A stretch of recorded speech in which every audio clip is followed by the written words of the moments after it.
relationship, you do everything you can to not feel vulnerable. And that oftentimes is where the couple is getting stuck. And your job is to be able to help them to make it safe, to be able to feel vulnerable.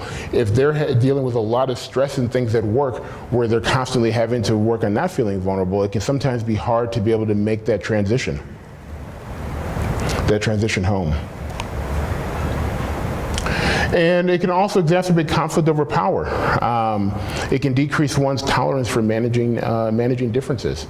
And so paying attention to this, again, it goes all the way back to being able to realize that work stress can decrease one's tolerance for dealing with stress at home and reducing one's commitment and makes other alternatives more attractive. I actually, with all couples, I actually do this, but I always want to find out, what is the transition home like? When they come home, what kind of thoughts are going through their head? Are they looking forward to coming home? Are they looking forward not to? Are they avoiding trying to be able to come, enter the household? You'd be amazed how much information can come from asking those kinds of questions and those sorts of details, because people oftentimes will have different feelings, and to the extent someone is already thinking about, that they don't want to be at home, they're trying to do everything they can to avoid that, that's going to be a real problem and a real constraint, and you want to help them out. You want to understand why. What is that about? What is going on that makes coming home such a stressful place, and being able to help them to be able to navigate that. So again, like I said, it can be a serious source of threat to the integrity of the relationship. And actually, so one of the more, I would say actually insidious ways that infidelity can sometimes happen is that if you all of a sudden are thinking about stress in home or stress in your marriage, and then all of a sudden you actually have opened yourself up to someone else who you feel, or at least perceive, is more open and more supportive, more listening, not someone who is going to be a source of stress. And that actually can be, again, a dangerous continuum for the evolution of how an infidelity can actually happen. And so work stress can also drain one's emotional gas tank, leaving very little energy for managing differences when they get home. This is particularly true if there's kids. If there's kids involved, especially young kids, when you're coming home, that's sort of your next job, right? You're coming home and kids are bringing their own sort of energy and their own sense of challenges. And as a parent, if you've been dealing with stress and things all day at home, and now you have nothing left by the time you get home, now you're not able to be involved as a co-parent. And so one of the things that will oftentimes work with both the men and the women on this, particularly with men, but I've also done this with women as well. What do you need to do to be able to refill your gas tank? What do you need to do to make sure that when you're transitioning home, you're bringing the best version of yourself possible to be able to be available to what's going to happen at home? Because you don't know what that's going to be. And you don't want that to constrain your parenting or for the kids to pick up on that. So does that make sense here with some of the things here with that? So I'm going to transition. Let me see, how am I doing here on time? Okay. I want to talk about interracial marriages.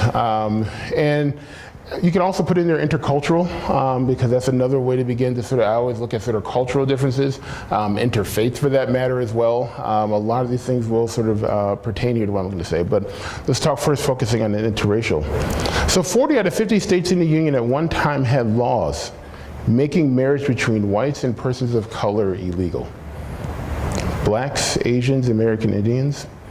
And it wasn't until the landmark 1967 decision of Loving versus Virginia Supreme Court that made interracial marriages legal. Has anyone seen the movie Loving? It's a phenomenal movie. I highly recommend for those of you who are working with interracial couples to see it. It's a great, it's interesting just to sort of see how they, what they had to go through to be able to make this legal. But that's not that long ago, 1967, that's not that long ago. So again, you have to think about those sort of historical contexts when you begin to think about what's going on with interracial marriages. But despite these laws, black and white marital unions have existed since the early colonial period. So they've always been there, even if the states didn't recognize them, that those unions were still there. And the number of black-white marriages rose actually just after emancipation. It peaked around 1900, declined until 1940, and since then, it's actually steadily increasing ever since then. So it's been having a bit of an ebb and flow, but this has been pretty steady here for the past 70 years or so, 70, 80 years. So where are we currently? So interracial marriages are increasing with the numbers more than doubling in the past 20 years. Think about this, is in 20 years, the amount of interracial marriages have doubled. Interracial marriages counted for less than 1% in 1970 to now almost 6% in 2000. I've seen some data now that it's actually approaching 10% of all marriages. So this is something that's really on the increase. And so if you're seeing couples, there's a good chance you're going to see a fair number that are dealing with that's an interracial or intercultural couple. Over the past 30 years, interracial marriages have increased from 310,000 to more than 1.3 million. And children living with interracial families have quadrupled to more than 3 million children between 1970 and 2000. I'm going to talk a little bit in a second about the parenting piece, but I just want you to hold on to that because that's something that really is an important piece here. And although inconsistent, most research finds that interracial marriages are generally a little bit less stable, report lower levels of marital happiness than same-race marriages. So 41% of interracial couples divorced by the 10th year of marriage compared to only 31% of same-race couples. Do you guys know what the most common year for divorce is? Yep. Do you know, 7-year itch. Do you know when most marriages happen by? Most divorces happen by within the context of marriage? So what year, so you think about when do most marriages actually, if couples can get divorced, most of them are happening by when? Close. 4, yeah. By year 4. Anyone know why? Where's the first child? There you go. Transition to parenthood. I teach about it. She teaches this, so she knows about this. She knows all the answers. Transition to parenthood. It is the most stressful transition that couples will ever go through. Most divorces happen during that transition to parenthood. And marital satisfaction, no matter where your marital satisfaction starts, it is going to go down. And it actually goes down exponentially with the addition of each child. So from 0 to 1, then from 1 to 2, and then from 2 to 3. Now after 3, you just sort of have a mini classroom. And so you're outnumbered at that point. And so it's about flatline. But when you think about from, what that transition to parenthood is, it's a really big thing. When I'm working with couples who are early in their relationship and are thinking about having kids, you have to be aware of that information and that data. Because if they're having marital problems now, it is only going to get worse. Kids do not solve marital problems. Though a lot of people come into the therapy session thinking, oh, we just need to have a kid. That's not the way to go with it. And so, again, you have to really sort of be mindful and think about from a developmental perspective do you actually know when the second most common time that couples will get divorced? I'm not going to have you answer. When children leave. There you go, empty nest. Yep, so you get a bimodal distribution of divorce. Divorces happen during, Death of child? Death of a child, yeah. Now, the death of a child is something that almost always leads to a divorce. That's true, but in terms of for the most common, most families are not experiencing the death of a child. So it's not necessarily sort of one of the most common, but if you do have a death of a child, most marriages don't survive that. That is true. But if you think about it at a population level, so you get a bimodal distribution of divorce. And so you have to sort of think about whenever a couple's coming in, I always look at it through a developmental lens. Where are they in the life cycle? I tend to take a life cycle approach with it, and then being able to sort of understand what are some of the different tasks that they have to, to deal with at that stage in their life. It's called civil divorce. What's that? Civil divorce. Civil divorce? Civil. Oh, yeah. Your head's turning green. That's right. So there's also some interesting. Oh, so someone have a question? Yeah, please. I have just a question about Please. that concept. Do you think it's the children leaving that kind of ignites the divorce, or do you think it's the parents just waiting until the kids are done? It's a little bit of both. I find disproportionately couples have just sort of hung on. I mean, there's some couples who just decided to stay in their marriage for the sake of the kids, and then all of a sudden the kids leave and they don't have anything else in common. They've, now there's nothing else and there's no other distractions. It's just them, and they don't feel like that they kind of fell out of love. So I tend to think about that, for instance, when I work with couples where their kids are preteens or early or in the teenage years. I'm starting to think about they're coming up on the risk factors. So they haven't, there's couples that come in my office, they haven't been on a date in 15 years because they've been so focused on raising kids that everything was about either the family or individual. They haven't done anything with each other. And so then it's beginning to help them say, well, this is an opportunity for you to begin to think about, okay, what's this next stage of your life going to look like? Because soon your kids are going to be out of the home, and helping them to be able to prepare for that. It's a good question. So there's some interesting race-gender combinations. White female minority male marriages have lower levels of marital happiness and stability than same-race marriages. But white male minority female marriages did not differ from same-race marriages. Any thoughts as to why? Why that might be? Any theories? There's someone? Power dynamics. Power dynamics? Mm-hmm.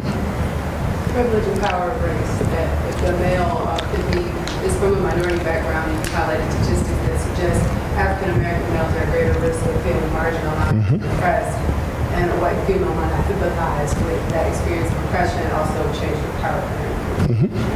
Yeah. Was someone else over here? I thought it was. Oh, no, I was just reading that. Oh, okay. Yeah. Money too, because money is the one behind cost of divorce. If Yes. the minority female, she's more likely to make more money than the male in a relationship with her. Yeah. I think those are all good theories. And the literature isn't very clear as to why. They've said this is sort of what the data shows, but they're not quite sure as to why that is. Excuse me. But I think all of those are important pieces to it. I mean, you just have some interesting interaction effects that are coming up. We're talking about race, gender, and whatever other sort of normative relational problems are also present. So Asians and Hispanics are the most likely to intermarry. African American and white marriages actually only account for 25% of interracial marriages. But it's interesting because most of the research has focused on black-white marriages. And the reason is because of the, I think it's the greatest social stigma, right? The history of slavery in this country and things along those lines. So it was the most taboo in some ways because of that historical context. But it only accounts for 25% of the marriages. So, and that's that's very consistent when I think about with my practice that most of the interracial marriages that I'm currently working with, couples I'm working with, most of them are not black-white. Some of them are, but most of them are of other racial backgrounds. So one of the things that becomes important is that the process of developing pride in one's race or culture while not diminishing or devaluing other races and culture may be foundational to a successful interracial marriage. In essence, I think that's really about holding on to sort of a respect for both. It's a both and proposition that you want to be able to hold on to the benefits and the comfort and respect for your culture and for the other person's culture. And I think that's really the long-term key. Actually, this here is it's a duplicate. So, central task of marriage, the management of differences, right? So we're starting to talk about all the things that we were just mentioning and now thinking about it from the standpoint of another difference step now that couples have to navigate. So some of the issues that you need to assess. When are the problems due to racial differences and when are they just due to relationship issues? That's something that you should always be thinking about. It goes back to the comment that was made earlier. Sometimes the issues are about race, and sometimes couples even assume that all their issues are about race when race is the least of their problems. They have a whole host of other issues that they need to work with other than the fact that they have racial differences. And that relationship dynamics that same-race couples take for granted can be problematic in interracial couples. So, for instance, language can be a really big one. So, the impact of developing a relationship with your in-laws. If a couple I treated a couple years ago, this was a very poignant case that I worked with. But one of their big issues was around the fact that she was white and he was Asian, and his family of origin only spoke Chinese, and she and she didn't know anything about that language. And so when they were to go to visit, she oftentimes felt like on the outside, and then she was in a very vulnerable position of having to, one, trust that whatever her husband was saying in terms of the translation was an accurate one, or was he sugarcoating it, or was he not? Because she also had conflict with her mother-in-law, and so she didn't know whether or not he was actually being truthful or not. And so there was a lot of issues of trust, vulnerability that began to come into play, and so it's a lot of things that again, someone who's from the same background you would have to worry about becomes a lot more challenging when you're having to work when language differences are there. Who accepts the challenge of learning a new language, and for what purpose? In what language is love made? That actually came up in a couple of couples that I've worked with, and actually became a constraint for their connection. In what language do discussions, and particularly conflict resolution, occur? Right? When your amygdala gets sort of activated, your prefrontal cortex isn't working in the same way. And so what happens, you sometimes go back to what's most comfortable. And so now all of a sudden, you're in a position of having this conversation, and this person can't get out. They feel like that the person where the English wasn't their first language struggled to communicate effectively and in real time, and there was and that became a real issue for how they handled conflict. So as a therapist, then your job is to be able to help them be able to slow it down. You can actually use that to your advantage, because we know that talking fast in the context of an argument isn't very helpful for effective conflict resolution. So sometimes I actually will try to exploit that to some degree. How are decisions made about the preferred language of the children at home? Because there's a huge cultural piece. I mean, language represents a huge cultural component, and there's a lot of meaning that's there. And so now with your children, how do you begin to navigate that? And so another couple that I worked with, that I'm currently working with, he's Latino and she's white, and he really feels strongly that the kids need to learn Spanish at home. And her language that she grew up with learning, her second language was French. She didn't actually know Spanish and doesn't really know much Spanish at all. And so it was really important for him to be able to have that connection with the kids, and so the kids learn Spanish. But then she started to feel like, I feel like that I'm sort of on the outside, that sometimes they will then have conversations that I can't really be a part of. And so now it created these interesting sort of, triangles in the family system, and so having to be able to work with that. So discrimination, which came up earlier, is there room in the relationship to discuss discrimination? How does a person from the dominant culture express empathy when their partner has been the victim of discrimination? So this other couple that I'm working with right now, he is Indian and she is white, and they live in a predominantly, actually like 98%, 99% all white community. And he took this job. They're actually both psychologists. And he has not felt very comfortable in the community that he's currently working in. And at work, he feels like there's a lot of sort of microaggressions that he's sort of experiencing. And now he never really felt like that his wife was very tolerant and understanding of it. He also felt like that whenever they go someplace, she has a more gregarious personality. And so he also saw that most people gravitated towards her, and he wasn't sure how much of that personality, but it could be race. And they never had a chance to really be able to talk about that. She sort of unintentionally was dismissive of that. Oh, you're just being silly, people like you as well, and things along those lines. But he then sort of took that to mean, okay, I guess we can't really talk about this. And then what ended up happening is he actually ended up having an affair with one of his coworkers, who was very much listening and very supportive and interested. And so now we've been sort of working through with that. But that's an example of something that, how do they make room for you to be able to talk about it? And sometimes I think, and actually we started to go down this path, which was that she didn't know how to talk about it. So she was dismissive because she didn't feel comfortable herself knowing how to be able to talk about that. It wasn't that she wasn't necessarily interested in it, but she just didn't know what to do with it. And so now we're sort of working on helping them to be able to sort of, think through that. Partner selection. What is each person's story as to why they chose each other? Was it rebellious? Was it the fact that, that love is blind, sort of a very humanist, type of perspective, which interestingly I have seen that when that has been the narrative, I always ask about sort of how the couple sort of found each other and what was the purpose of how they sort of met and what drew them to each other. The love is blind can, as well as sometimes even the multicultural value system, but particularly the love is blind narrative, can really sometimes constrain their ability to sort of talk about discrimination because they don't see it in the same way. They say, oh, we're just, we have all these things that are similar and are in common. And so they sort of are focusing a lot on that. Racial identity, ask about their dating history. Did they date people from other races? Or have they always only dated someone from a particular race? And what does that mean about their own sort of racial identity and things along those lines? Maid availability. You heard the stats earlier about that are out there, particularly for instance with African American men and women. And so there's times when I'm working with a couple where the African American woman is dating a white male, and they're actually married. I sometimes think about that differently than I do sometimes when African American male is dating a white woman, because just from the standpoint of what we know from the data out there. And so I have different questions that I'm going to begin to ask as a result of that. So family, if you look at the Latino and Asian cultures, family is central to one's identity.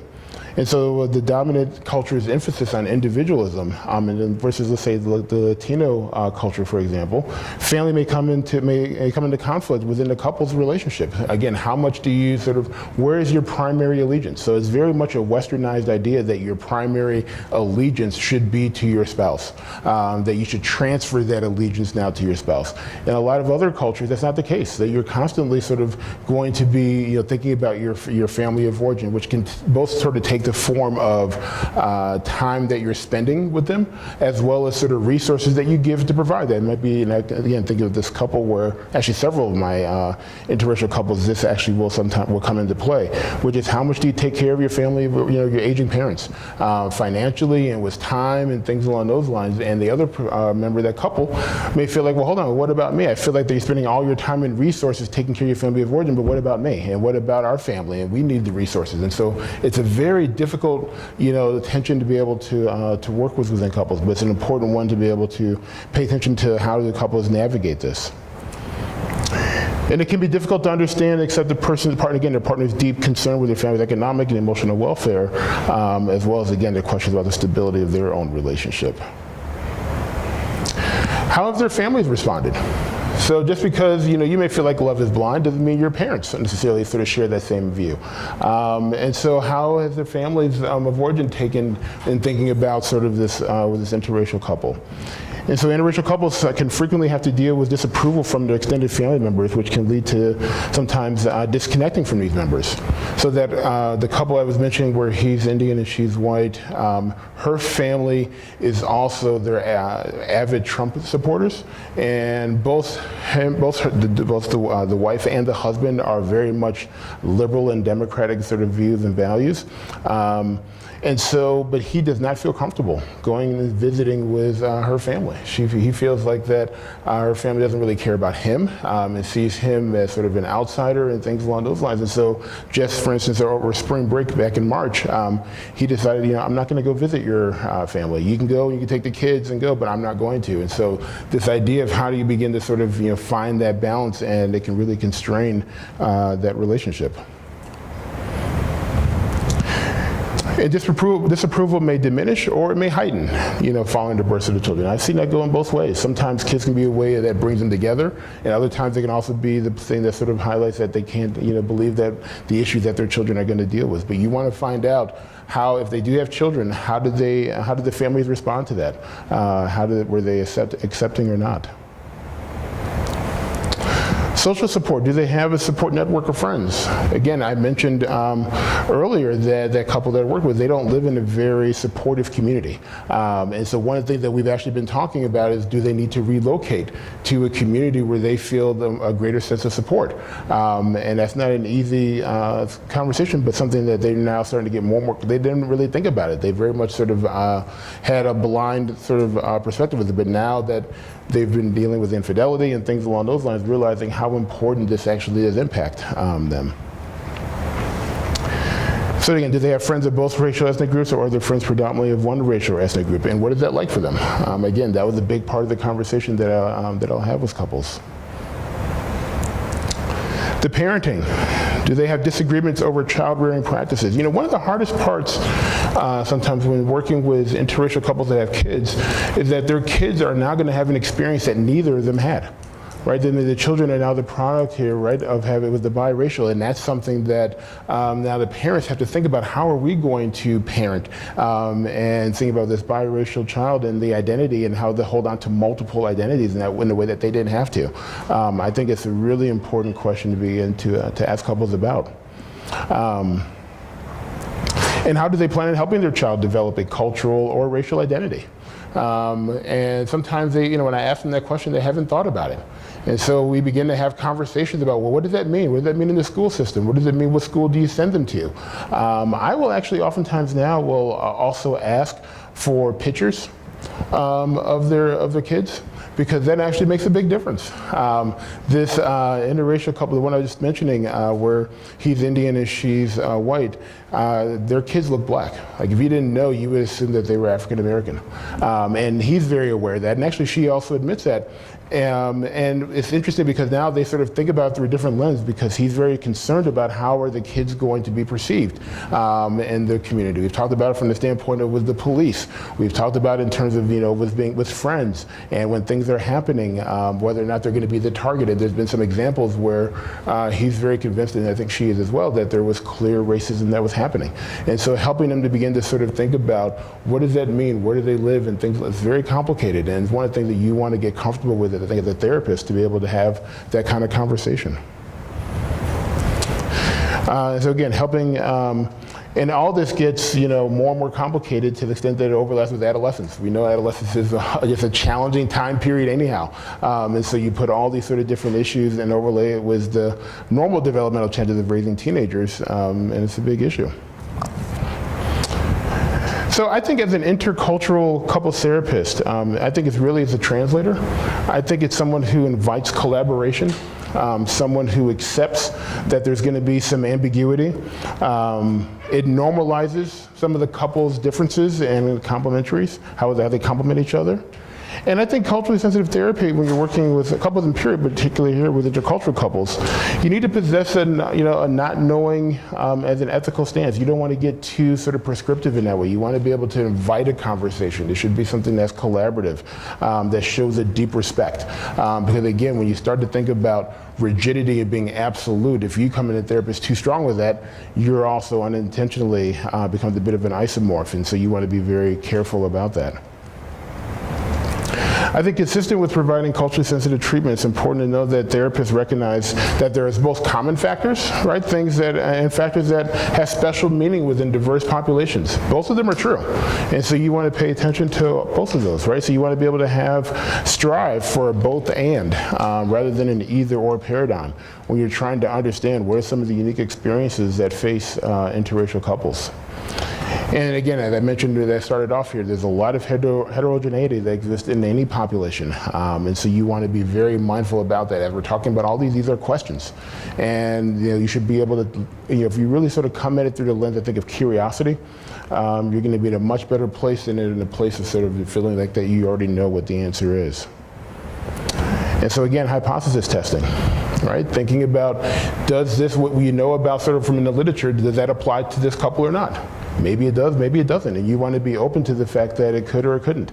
And you don't want to be too, you don't want to make a type 1 or type 2 error. And if you want to make sure that you are very much trying to let the data as much as possible, and that data being what the couple's experiences, guide your interpretation of their conclusions. So there are more common factors than there are differences, I would say, for any relationship, particularly with also interracial marriages, interracial couples. But I think it's the differences that need to be most understood. So you want to pay attention that there really are a lot of things that are just common relationship issues. Money, parenting, sex, infidelity. I mean, there are things that are just sort of cut across. But there are also some important nuanced differences, and those differences are what really need to be understood. Right? Affiliation, love, attachment, those are fundamental human needs that we all have. And I think those basic needs can really be, or what marital therapists can use as a starting point for understanding and empathizing. Your job is to be curious. Hold on to that curiosity.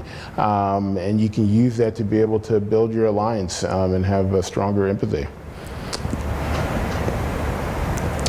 So what is this, one of the special focus factors that I tend to think about a lot, this is particularly true for within African American couples, is trust.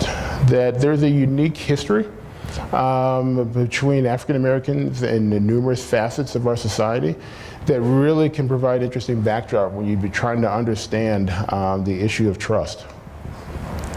And so research, for instance, has actually shown with African Americans, they're more likely to have non-clinical paranoia, which is a cultural phenomenon that stems from a long history of racism and discrimination. So your job, again, you want to be mindful of that. If you're thinking that, oh, this person is being difficult intentionally or what have you, you need to understand the broader context under which trust operates. And so that unique history when when trust is broken is particularly germane to trying to understand forgiveness. Right? Think about a couple that comes in with infidelity and what happens and the difficulty that might be there for that person to be able to forgive. You want to be able to understand that a little bit more. You want to, research shows, actually shown that African American women, for instance, are less forgiving than Caucasian women when it comes to infidelity. And so before you get too judgmental or critical, that you want to understand the larger context under which that operates. And so you really have to assess each person's past experience of forgiveness. I'll oftentimes ask, tell me about your history of forgiveness. And sometimes be amazed that people have never really forgiven anyone. That they sort of put the person right into this certain box and they're comfortable having them there in that box. This also interacts with what I was mentioning earlier about vulnerability, right? I mean, vulnerability is not easy. And so there's something adaptive about continuing to not trust this person. You're not going to get hurt. It's actually much more vulnerable and scary to actually then when it has been infidelity to now all of a sudden try to be able to forgive them and to be able to give them a chance. That's actually a lot more scary than it is to actually keep them in that box. You want to understand the function of that and why that is there, and that can be able to help you to contextualize things here a little bit more. Assessing mistrust from that vantage point of understanding the broader function of that skepticism. And so I'm going to end here with sort of talking about how to cultivate critical consciousness. I think when you're working with couples of color in general, I think it's really important to understand what are some of your areas of discomfort, what are some of your unconscious biases that we all have, and we want to make those unconscious a little bit more conscious, so you want to be aware of those. And insecurities that facilitate your avoidance of topics that may be important for your work with couples. If there's certain areas that you don't want to talk about, why is that? What's hard about asking about that? And you want to understand what some of those areas are so you can be able to minimize the number of blind spots that are there. And I think critical consciousness is really awareness plus sensitivity. That it's more than just awareness. Awareness is very much a cognitive process. That's an important piece of trying to be able to be aware, but you can be aware without being sensitive. And sensitivity, I think, is much more of an effective process. It's about being able to understand and trying to empathize in a different way. And I think it really is that combination of awareness plus sensitivity that I think really can be helpful in your work.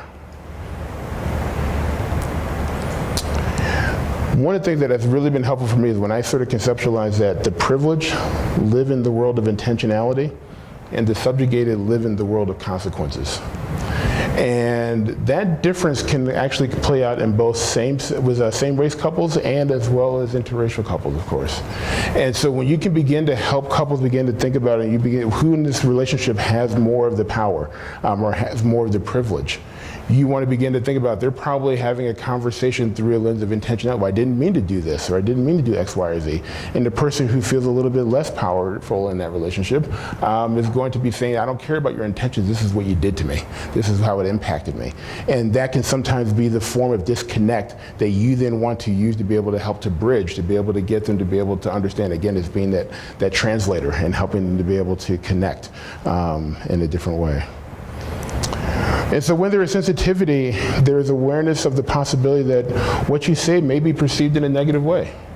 You want to be mindful about some of the things, you want to be, oftentimes I work with couples talking about that they need to be humble, and that includes me in the therapy room, try to approach them with humility, but beginning to sort of come through a place of, again, that right, wrong, that what the answer is, can really sort of, form a moments of disconnect, and you really are trying to facilitate more connection. And so the goal, again, is to have both awareness and sensitivity. and strive to identify the parts of you that are hidden. So if you begin to think about, and I've done this with myself, and I've thought about it with the couples that I work with, that there are a lot of different dimensions to what make us up. And it's important to see ourselves in relations to others. So as therapists, paying attention to the parts that are privileged, paying the parts that are not privileged. It's possible to be privileged in one domain and not in another, right? So this idea of religion, your socioeconomic status, race and ethnicity, sexual orientation, family of origin, gender. Those are all different things that, you know, if race becomes something that is the most obvious one to be, people can see.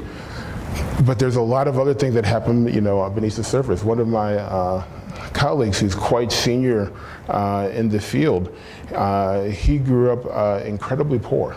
And you wouldn't know that by just looking at him or talking to him. But he then has that also shapes a fair bit.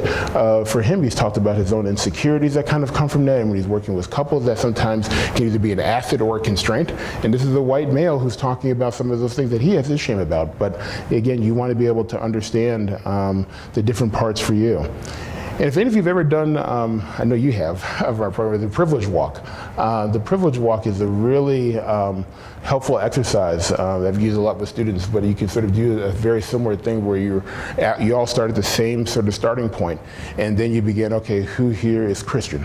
And you take a step forward. And if you haven't, you stay back. You know, who grew up, you know, with, who is heterosexual?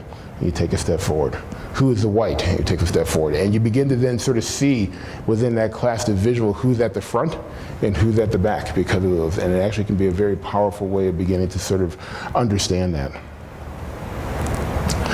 So again, cultivating self-awareness, it empowers you to address your discomfort. It's a window into our assumptions that underlie our decision-making process. When I work with couples, I'm always asking about how our decisions make. I think decision-making is really a window into the marriage, into the sense of an us, and I think we can actually use that through the lens of culture as well. There's a lot of assumptions that we tend to make when we're making decisions. And you want to facilitate a curious versus judgmental conversation between you and the couple.